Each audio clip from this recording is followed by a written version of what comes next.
दिल्ली, एक ऐसा शहर जहां इतिहास के पन्नों के साथ साथ न जाने कितने राज भी दफन हैं। आज हम बात करेंगे एक ऐसी ही जगह की जिसके बारे में कहा जाता है कि वहां जिन्नों का बसेरा है। ये कहानी है साल 2010 की, जब एक इतिहासकार के साथ कुछ ऐसा हुआ जिसने उसकी पूरी दुनिया, उसका पूरा नजरिया ही बदल कर रख दिया। तो चलिए जमाली कमाली के इस राज को थोड़ा और करीब से जानते हैं। देखिए, यहां तक कि टाइम्स ऑफ इंडिया भी इस जगह को दिल्ली की सबसे खतरनाक जगहों में से एक मानता है। अब जरा सोचिए, एक 500 साल पुरानी इतनी खूबसूरत इमारत और उसकी पहचान इतनी डरावनी क्यों? आखिर ऐसा क्या राज दफन हो सकता है वहां की दीवारों में? तो इस कहानी का जो मेन कैरेक्टर है उसका नाम है अरुण। अरुण एक हिस्टोरियन है। था तो भारतीय मूल का, लेकिन पला बड़ा स्कॉटलैंड में। उसे एक रिसर्च प्रोजेक्ट पर दिल्ली भेजा गया और ये एक ऐसी यात्रा बनने वाली थी जो उसकी तार्किक सोच को हमेशा हमेशा के लिए चुनौती देने वाली थी। अब अरुण की सबसे बड़ी खासियत ये थी कि वो सिर्फ और सिर्फ तथ्यों और तर्क पर यकीन करता था। उसकी नज़रों में भारत अंधविश्वास की धरती थी, जहां लोग छोटी छोटी बातों पर, अजीब अजीब चीजों पर यकीन कर लेते थे। ये सब उसके लिए एक मजाक से ज्यादा कुछ नहीं था। तो उसे जो काम सौंपा गया था वो बिल्कुल साफ था। 500 साल पुरानी जमाली कमाली मस्जिद और मकबरे के इतिहास और उसकी वास्तुकला पर एक डिटेल रिपोर्ट तैयार करना। मतलब वो यहाँ एक रिसर्चर की हैसियत से आया था, किसी भूत प्रेत की कहानी की तलाश में नहीं।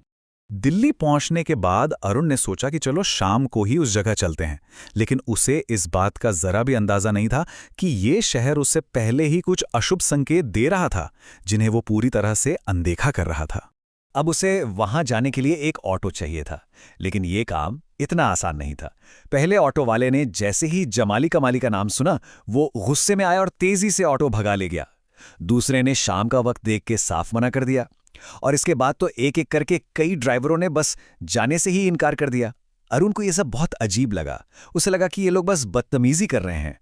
बहुत देर बाद जब उसने ज्यादा पैसे ऑफर किए, तब जाकर एक ड्राइवर माना, लेकिन वो भी एक शर्त पर कि वो उसे गेट से 100 मीटर पहले ही उतार देगा। और जाते जाते उसने एक चेतावनी दी, साहब वहां जिन्नात का बसेरा है, जो भी वहां भटकता है ना, वो उसके पीछे लग जाते हैं। ये सुनकर अरुण हंस पड़ा। उसने ड्राइवर पर तंज कसते हुए कहा, तुम लोग इसी अंधविश्वास के चक्कर में ऑटो ड्राइवर ही रह जाते हो। और ये कहकर वो बड़ी ही बेपरवाही से गेट की तरफ बढ़ गया। उससे क्या पता था कि उसका ये घमंड कुछ ही देर में टूटने वाला है। तो चेतावनियों को नजरअंदाज करके अरुण अंदर पहुंच गया। शाम ढल रही थी और जैसे जैसे अंधेरा गहरा होता गया, उस जगह का पूरा माहौल, पूरी फील ही बदलने लगी।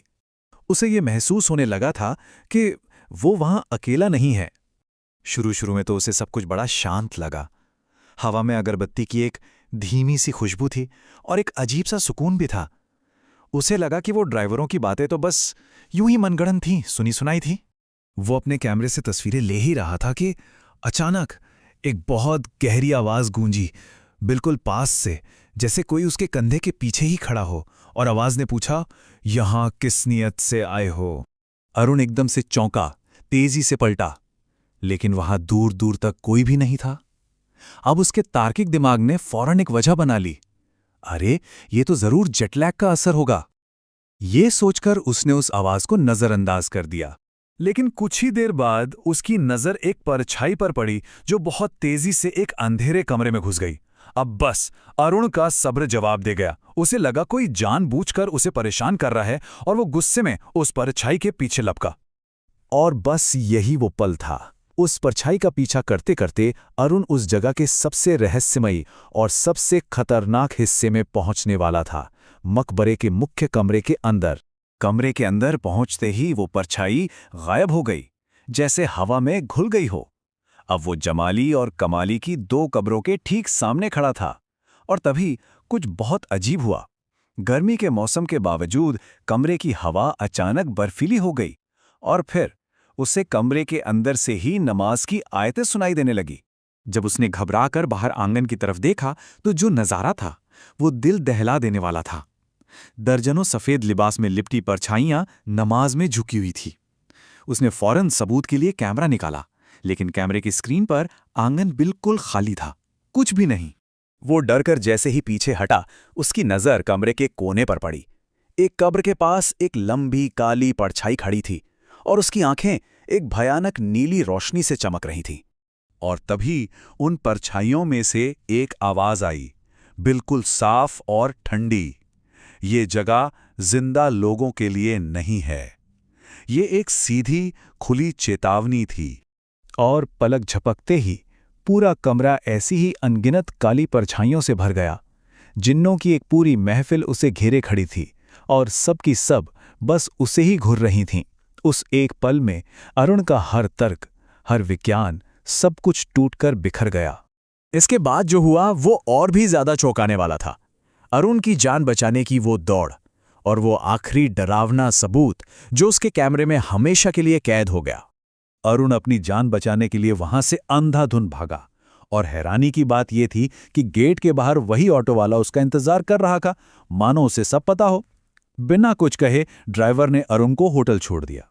भारत से वापस जाने से ठीक पहले अरुण ने हिम्मत जुटाकर अपना कैमरा चेक करने का फैसला किया। और नतीजा दिल दहला देने वाला था। वीडियो में कुछ भी नहीं था सिवाय एक सफेद खाली स्क्रीन के, लेकिन ऑडियो में जिन्नों की वही अरबी आयतें और वो डरावनी आवाजें बिल्कुल साफ रिकॉर्ड हुई थी।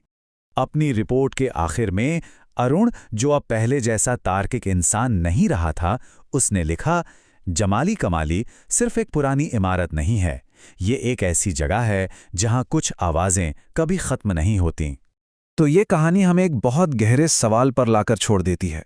क्या इतिहास और आस्था में डूबी कुछ जगहें हमसे सिर्फ विश्वास ही नहीं बल्कि सम्मान भी चाहती हैं? शायद कुछ दरवाजे बंद ही रहें तो बेहतर है। इसका जवाब शायद हम सबको खुद खोजना होगा।